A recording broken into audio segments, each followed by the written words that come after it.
Hey guys, in this video I will show you how to fix Discord stuck on black or gray screen.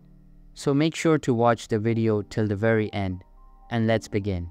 The first thing you want to do is close down any instances that you have of Discord running. We can do this by coming to the start bar and searching for Task Manager. You can also get to this menu by pressing Ctrl-Alt-Delete on your keyboard, and in the search box up here you want to search for Discord.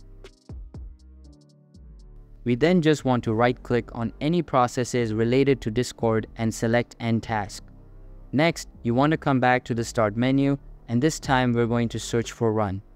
Inside of this search box, you want to search for %sign app data %sign and hit Enter.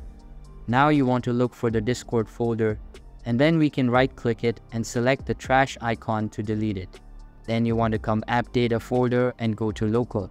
And once again, we want to find Discord and right-click it and select the trash icon to delete it.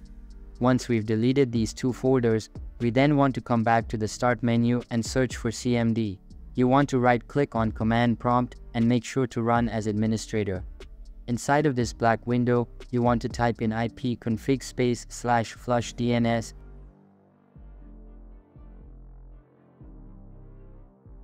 and then hit Enter.